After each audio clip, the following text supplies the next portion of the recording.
ನಮಸ್ತೆ ಫ್ರೆಂಡ್ಸ್. ಇವತ್ತು friends RCB match ಮಾತ್ರ ಮಸ್ತ್ ಇತ್ತು ನೋಡಿ ಫ್ರೆಂಡ್ಸ್. ಏನು ಹೇಳಿ, ಮ್ಯಾಚ್ ಮಾತ್ರ ಬೆಂಕಿ. ನಮ್ಮ ರಜತ್ ಪತಿದಾರರು ಆಡಿದ ಆಟ ಮಾತ್ರ ಎಲ್ಲರೂ ಹಂಗೆ ಆದರು. ಫಸ್ಟ್ ಬಂದ್ಬಿಟ್ಟು ವೆಂಕಟೇಶ್ ಅಯ್ಯರು ಮಸ್ತ್ ಆಡ್ದ, ನೋ ಡೌಟ್. ಬಟ್ ಚಾನ್ಸ್ ಚೆನ್ನಾಗಿತ್ತು ಅವನಿಗೆ, ಇವತ್ತು ಆಡ್ಬೋದಿತ್ತು, ಆಡಲಿಲ್ಲ. ಅವನೇ ಮಿಸ್ ಮಾಡ್ಕೊಂಡ. Devdutt Padikkal okay, best batsmen 1 ಡೌನಲ್ಲಿ. ನಮ್ಮ ವಿರಾಟ್ ಕೊಹ್ಲಿ ಅವರಂತ ಹೇಳಲೇಬಾರ್ದು. ವಿರಾಟ್ ಕೊಹ್ಲಿ ಫ್ರೆಂಡ್ಸ್ ಎಲ್ಲ ಒಂದು ಕಮೆಂಟ್ ಹಾಕಿ ಎಷ್ಟು ಹೊಡೋರಂತ. ನಮ್ಮ ಕ್ಯಾಪ್ಟನ್ ರಜತ್ ಪತಿದಾರು ಬೆಂಕಿ ಬ್ಯಾಟಿಂಗ್ ಫ್ರೆಂಡ್ಸ್. ನೀವು ನೋಡಿದ್ರೆ ತಾನೇ ಇವತ್ತು 9 ಸಿಕ್ಸು 5 4 93 ರನ್ 33 ಬಾಲಲ್ಲಿ. ಇನ್ನು 2 ಬಾಲ್ ಇದ್ದಿದ್ದೆ ಫ್ರೆಂಡ್ಸ್ ಅವನಿಗೆ ಸೆಂಚುರಿ ಫ್ರೆಂಡ್ಸ್ 35 ಬಾಲಲ್ಲಿ.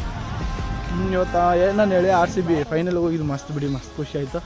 RCB ಫ್ಯಾನ್ಸ್ ಯಾರ್ಯಾರು ಇದ್ರೆ ಎಲ್ಲರೂ ಸ್ವಲ್ಪ ಕಮೆಂಟ್ ಮಾಡ್ರಪ್ಪ, ಯಾಕಂದ್ರೆ ಗೊತ್ತಾಗಬೇಕಲ್ಲ ನಮ್ಮ ಫಾಲೋವರ್ಸಲ್ಲಿ ಎಷ್ಟು ಜನ RCB ಫ್ಯಾನ್ಸ್ ಇದ್ರಿ, ಇನ್ನು ಯಾರು ಫ್ರೆಂಡ್ಸ್ ಇದ್ರಂತ. ಬರ್ತಾ RCB ಸೆಕೆಂಡ್ ಕಪ್ ಕೂಡ ಲೋಡಿಂಗ್ ಆಗೈತೆ ಆಗಲೇ. ಏನಂದರೆ ಕಪ್ ಮೇಲೆ ನಮ್ಮ ಹೆಸರು ಬೀಳೋದೊಂದೇ ಬಾಕಿ. ನೆಕ್ಸ್ಟು ಫೈನಲ್ಸಲ್ಲಿ ಕಪ್ ನಮ್ಮದೇ. ಬರ್ತೀನಿ ಫ್ರೆಂಡ್ಸ್, ಸಿಗ್ತೀನಿ, ಬಾಯ್.